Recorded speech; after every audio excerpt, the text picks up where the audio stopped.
Welcome to all the students of MCOM Part 2. I, Pooja Singh, will be teaching you the subject Capital Market and Financial Services. So today we will start with the unit first, that is based on capital market. In this we will see the meaning and the definition of capital market and the functions and the characteristics of capital market. So let us first see the meaning of capital market. See, the capital market plays a very important role in promoting economic growth through the mobilization of long-term savings, and the savings get invested in the economy for productive purpose.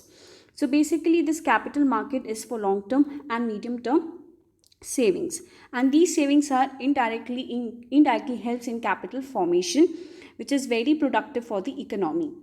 And it consists of all organizations, institutions, and instruments that provide long-term funds. So basically your capital market consists of all the organizations and institutions and the instruments that provide long-term funds. And these long-term funds can be in the form of equity shares, debentures, preference shares, bonds, etc. Okay, it caters to the varied needs of capital of agriculture, industrial, trading sectors of the economy. The capital market is a market where borrowing and lending of long-term funds take place. So basically, capital market is where the borrowing and the lending of long-term funds take place. Here, short-term funds are not traded. Basically, the long-term funds are traded. And basically, there is a borrowing and lending of long-term funds that is take place in stock exchanges. So it deals in both debt and equity. Capital market refers to all the institutes and mechanisms of raising medium and long term funds through various instruments available like shares, debentures, bonds, etc. So in a simple way आपका capital market क्या होता है? Capital market वो है जहाँ पे long term funds और medium term funds की बोरिंग या लेंडिंग एक्टिविटीज़ टेक प्लेस करती है, and this activities are taken place with the help of the stock exchanges where these long term funds are traded. Okay, so this is what your capital market is, and this capital market is it's very beneficial to the economy as it helps in the capital formation, and this capital formation is very productive in a sense. It's very productive from the point of view of the economy, and this capital market deals with both, that is debt and equity. So basically your capital market consists of all the organizations and institutions, the institution like banking institution, government, where the long term funds are traded, long term or medium term. Short term funds are not traded or not included in the meaning of capital market. Now let us move on to the definition. According to P.K. Dhar, this is not a market for capital goods, rather it is a market for raising and advancing money capital for investment purpose. So this is definition given. Next definition is given by the M.Y. Khan, that is, it is a market for long-term funds. Yes, it is a market for long-term funds. Its focus is on financing of fixed investments in contrast to money market, which is the institutional source of working capital finance. So your basically capital market is what? It is a market for long-term funds where the borrowing and the lending activities of long-term funds takes place by the way of by the help of stock exchanges. Now let us see the functions of capital market. The first function is acceleration of capital formation. See, Indian capital market induces capital formation, and capital formation is very necessary for the countries which are developing like India. So the obstacle in economic development is rectified to some extent by the capital market. So the savings which are invested in shares and debentures of corporate sector leads to capital formation, as these savings are utilized in the economy for its development. So it indirectly helps in the capital formation. So what does the first point say? Acceleration of the capital formation. Now next is mobilization of savings in productive channels. See, in India, saving is mainly done by very large number of households. Okay? And the capital market induces these savers to invest their savings in small or large, short term or long term, in the shares and debentures or in any other types of securities. So their savings are automatically channelized into productive channels, and this leads to more production and high rate of growth. Okay. Now next comes supply of working capital. See, the capital market supplies working capital in abundance for industrial and the commercial development of Indian economy. Okay, and without finance, as we all know, industry development which involves very large amount of very large amount of fund, this can be very large amount of funds for its working, and this can only be provided by the long term funds, and these are channelized by the capital market. So we can see that capital in fact is the life and blood of the modern industry and commerce. So in this way, supply of working capital is initiated by the capital market. Next comes increase in income. See, there are many institutions and instruments in the capital market which assure safe and easy income to the savers. For example, if we invest in the UTI or the government securities and debentures, they possess the quality of safety and liquidity and profitability. So the opportunity to get income induces the saver to save in these to save and invest in these savings in the capital market rather than to spend it on wasteful consumption. So it helps in increase in income, as if the people invest in these kinds of instruments or securities, then it induces them to save and invest in these savings, and indirectly they also earn income. Next comes better allocation of resources. See, the capital market helps economic growth in another way by a better and more rational allocation of resources.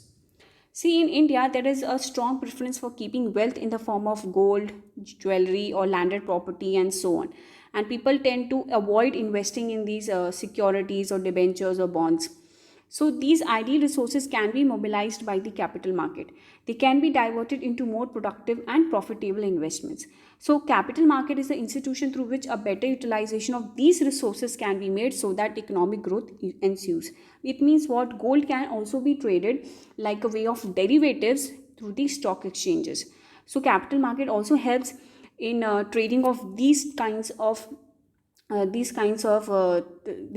things in a better utilization, so that these can also turn in the economic growth of the company. Okay, now next comes ready and continuous market. The stock exchange provides a place where the buyers and sellers can sell and purchase their securities easily and conveniently. If there was no capital market, then it would be a difficult to trade the securities which was bought by the investors. So it provides a particular place where these buyers and sellers can sell and purchase their securities easily and conveniently. So this makes the investment in securities more liquid as compared to the other assets. So in short, we can say that capital market has an important role in the development efforts of the economy. So these were the functions of the capital market, starting from the acceleration of capital formation, then mobilization of savings in productive channels, supply of working capital, increase in income, better location of resources, and ready and continuous market. Now next comes the characteristics. Now let us see the characteristics of capital market. The first is types of funds. So what kind of funds it is capital market provides? It provides medium and long-term funds. The next is focus. So it basically focuses on meeting the long-term financial needs of the industrial or agricultural, we can say that, for acquisition of like plant and machineries, buildings, etc. So basically the focus is to provide a long-term financial needs. Next is instruments. So it raises funds by issuing a wide varieties of securities such as equity shares, debentures, that is creditorship securities, preference shares, or other innovative securities which are variants of existing securities like zero interest bonds or deep discount bonds, etc. So these are the instruments which are provided by the capital market. Now next comes participants. The participants in the capital market are like financial institutions, commercial banks, development banks, corporate entities, foreign investors, and ordinary retail investors from members of the public. So these are basically the participants of the capital market who participate in the trading activities.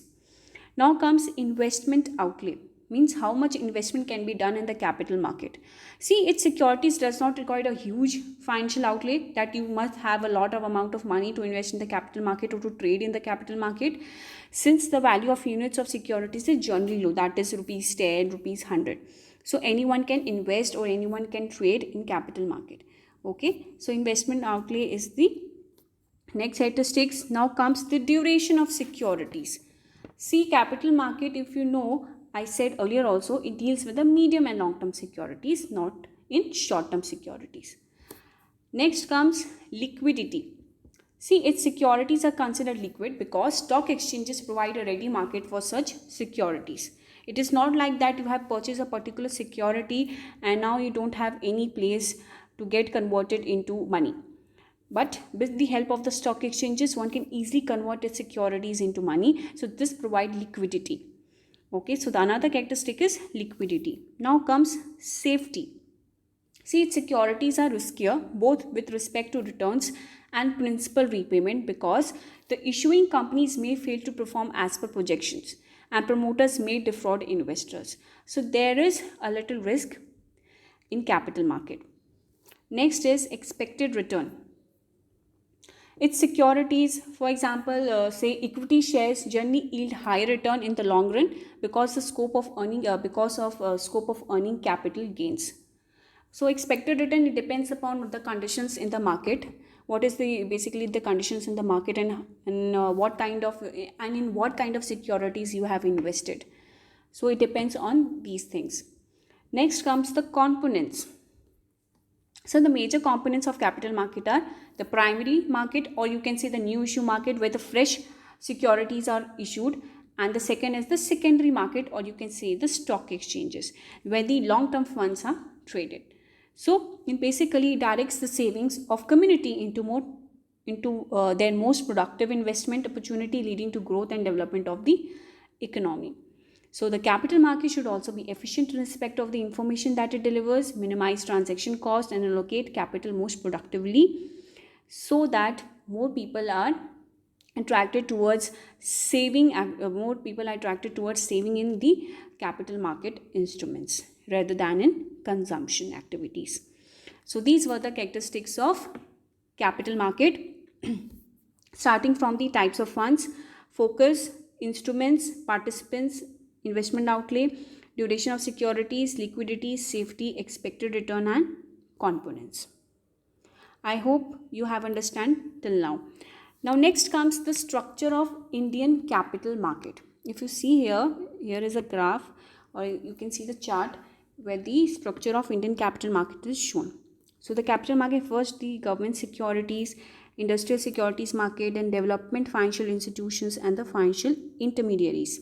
So government securities, this is also known as the gilt-edged market, means it refers to the market. It refers to the market for government and semi-government securities backed by the Reserve Bank of India. So these are what? Government securities. Next is your industrial security market.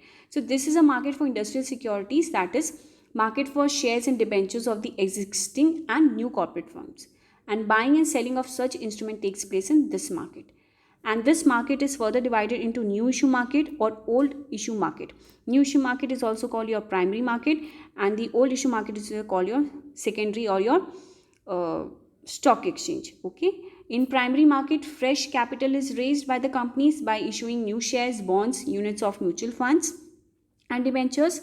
And in the secondary market, already existing, that is the old shares and debentures are traded. Okay, and this trading takes place through the registered stock exchanges like Bombay Stock Exchange, National Stock Exchange, over the counter exchange of India. So it was divided into new issue market and old issue market. Next comes development financial institution. This is yet another important segment of Indian capital market. This comprises of various financial institutions. These can be special purpose institutions like IFCI, ICICI, SFC, IDBI, IIBI, UTI. So these financial institutions provide long-term finance for those purposes for which they are set up. Okay. These are developed, or these development financial institutions are developed with the aim of providing long-term finance to those institutions for the purpose for which they have been set up. Okay. For example, IDBI is set up for providing the long-term finance to the industrial sectors. So there is a purpose for setting up of these development institutions. Now comes your financial intermediaries. So the fourth important segment of the capital market is this. And this comprises of various merchant banking institutions, mutual funds, leasing companies, venture capital funds, and the other financial institutions. So this is what your structure of Indian capital market look like. First, it is divided into government securities, industrial securities market, development financial institutions, and financial intermediaries. Then further, your industrial securities are divided into new issue market and old issue market, that is also termed as primary market or secondary market. Then your development financial institutions are like IFCI, ICICI, SFCs, IDBI, IIBI, and UTI. And then comes your financial intermediaries, which comprises of merchant banks, mutual funds, leasing companies, venture capital companies, and other financial organizations. So this is what your structure of Indian capital is. I hope you have understand the functions, characteristics, and the structure of the Indian capital market. In the next lecture, we will cover the next part of this first unit. Till then, thank you.